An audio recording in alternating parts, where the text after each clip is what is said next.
Breaking news అందుతోంది. మరి కాసేపట్లో తెలంగాణ సీఎం రేవంత్ రెడ్డి ఢిల్లీకి వెళ్లనున్నారు. హస్తిన పర్యటనలో భాగంగా కేంద్ర హోంమంత్రి అమిత్ షాతో పాటు ఇతర ముఖ్య నేతలను రేవంత్ కలిసే అవకాశం ఉంది. వరదల వల్ల తెలంగాణకు కలిగిన నష్టాన్ని కేంద్రానికి వివరించనున్నారు. రాష్ట్రానికి పెద్ద ఎత్తున సహాయం అందించాలని కోరనున్నారు.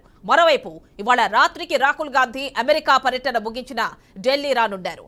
ఇక తెలంగాణ పీసీసీ చీఫ్ కూడా కాసేపట్లో ఢిల్లీకి వెళ్లనున్నారు.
ఇక పూర్తి డీటెయిల్స్ ఈ అంశానికి సంబంధించి మా అవుట్పుట్ ఎడిటర్ రాము అందిస్తారు. రాము, చెప్పండి. సీఎం రేవంత్ రెడ్డి ఢిల్లీకి బయలుదేరినట్లు తెలుస్తోంది. వరద సహాయానికి సంబంధించి అక్కడ ఎంత మేరకు నష్టం జరిగింది, ఇలాంటి అంశాలన్నీ కూడా కేంద్రంతో మాట్లాడే అవకాశం ఉన్నట్టు తెలుస్తోంది. అదేవిధంగా ఇదొక్కటేనా అజెండా, లేకపోతే కేబినెట్ విస్తరినట్టున్నారు. రాత్రికి రాహుల్ గాంధీ కూడా ఢిల్లీ చేరుకుంటున్నట్టుగా తెలుస్తోంది. ఎలాంటి అంశాల ప్రాధాన్యతగా ఈ టూర్ ఉండనుంది? ఏమని తెలంగాణ సీఎం కాసేపట్లో ఢిల్లీకి బయలుదేరనున్నాడు. ముఖ్యంగా తెలంగాణలో జరిగిన వరదల నష్టానికి సంబంధించింది, అట్లాగే నష్ట నివారణకు సంబంధించిన ఎట్లాంటి చర్యలు తీసుకున్నారో దానికి సంబంధించిన ఏదైతే నష్టపోయిన బాధితులు ఉన్నారో వాళ్ళందరికీ సహాయార్థం కూడా అక్కడ కాంగ్రెస్ అధిష్టానంతో చర్చించున్నారు. దీనికి సంబంధించిందే కాకుండా తెలంగాణ కేబినెట్ విస్తరణకు సంబంధించింది కూడా. ముఖ్యంగా ఇంతకుముందే పిసిసి అధ్యక్షుడు మహేష్ కుమార్ గౌడ్ కూడా ఢిల్లీ బయలుదేరడం జరిగింది.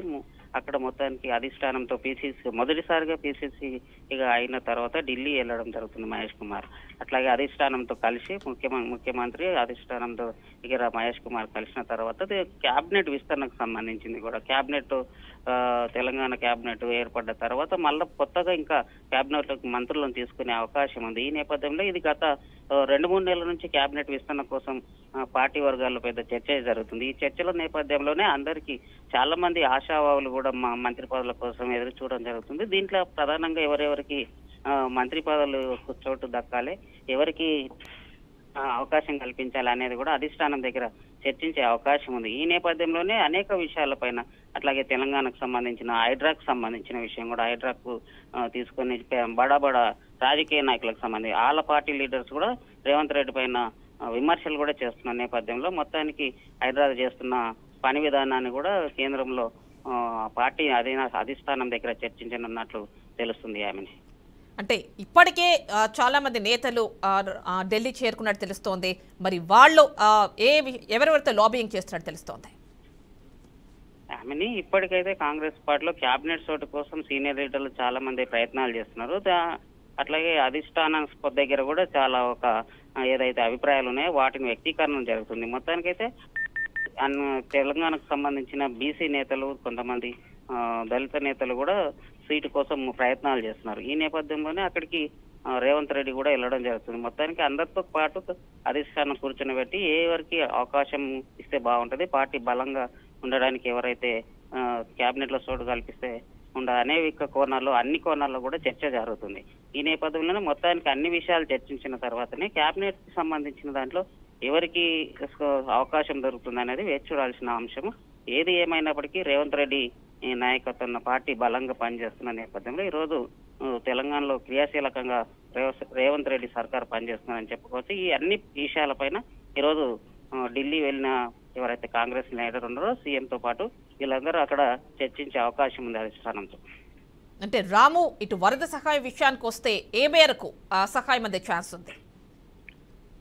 ఏమని వరద సహాయానికి విషయానికి వస్తే కేంద్రం గతంలోనే రేవంత్ రెడ్డి ఇది జాతీయ విపత్తుగా గుర్తించాలి, జాతీయ విపత్తుగా గుర్తి తెలంగాణలో జరిగిన వరంగల్, మహబూబ్ నగర్, ఖమ్మం 3 జిల్లాలకు సంబంధించిన ఏవైతే ఉన్నాయి, ఈ 3 జిల్లాలకు సంబంధించిన ఏవైతే ఉన్నాయి ఇవి అన్నిటికీ అంశాలకు సంబంధించిన దానిపైనే కేంద్రానికి గతంలో మోడీకి గవర్నమెంట్ కు కేంద్ర ప్రధానమంత్రికి లేఖ రాయడం జరిగింది. ఈ లేఖలో భాగంగానే ఈ రోజు కేంద్రం సంబంధించిన ఎట్లాంటి నిర్ణయం పట్ల ఎంత సాయం కోరాలి ఏందనేది పార్టీ అధిష్టానం దగ్గర చర్చించిన అనంతరమే దానికి సంబంధించిన అధిష్టానంతో మాట్లాడి తర్వాత బీజేపీ ఎవరైతే కేంద్ర గవర్నమెంట్ ఉందో ఆ గవర్నమెంట్ తో చర్చించడానికి ఇవన్నీ ప్లాన్ చేసుకోవడే కాంగ్రెస్ గవర్నమెంట్ నుంచి నిర్ణయం తీసుకునేటట్లు కనిపిస్తుంది.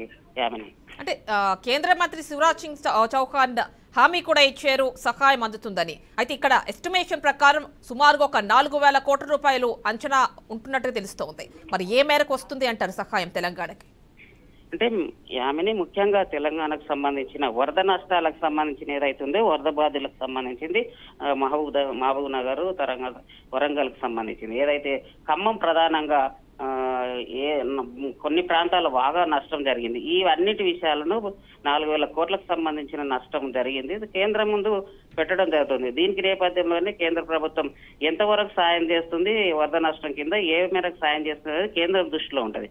ఇవన్నీ అంటే రాష్ట్రాలకు సంబంధించిన ఏవైతే ఉంటాయో అవన్నీ విన్నతులు తీసుకుపోయి కేంద్ర ప్రభుత్వం ముందు ప్రజెంటేషన్ చేయడం లేదు. అప్పుడు రాష్ట్రానికి సంబంధించిన ఎంత మేరకు నష్టం చేసినా కేంద్ర బృందాలు ఇక్కడికి రావడం జరుగుతుంది. కేంద్ర బృందం ఆల్రెడీ రాష్ట్రానికి రావడం జరిగింది, తెలంగాణ రాష్ట్రానికి జరిగింది. కేంద్ర బృందాలు వరంగల్, మహబూబాబాద్, ఖమ్మం జిల్లాలో పర్యటన కూడా చేస్తున్న ఒక సంఘటన అయితే జరుగుతుంది. ఇది రెండో కోణంగా అంటే ఒక పక్క కేంద్ర బృందాలు ఇక్కడ పర్యటన చేస్తున్నప్పటికీ రాష్ట్రాల నుంచి రాష్ట్ర తరఫున ఒక ప్రతినిధిగా ముఖ్యమంత్రి ప్రధానమంత్రిని అడిగే అవకాశం, మా రాష్ట్రంలో ఇంత నష్టం జరిగింది, వరద నష్టం జరిగింది, జాతీయ విపత్తు కింద మాకు వరద సాయం చేయాల్సిన అవసరం ఉంది అనేది కేంద్రం దగ్గర రాష్ట్రానికి సంబంధించిన విషయాలని ముఖ్యమంత్రి హోదాలో ప్రధానమంత్రి ముందు పెట్టాల్సిన అవసరం ఉంది. కాబట్టి ఖచ్చితంగా ముఖ్యమంత్రి ప్రధానమంత్రి కలిసి ఈ విషయాలన్నీ చర్చించే అవకాశం ఉన్నట్లు తెలుస్తుంది. ఆమె రైట్.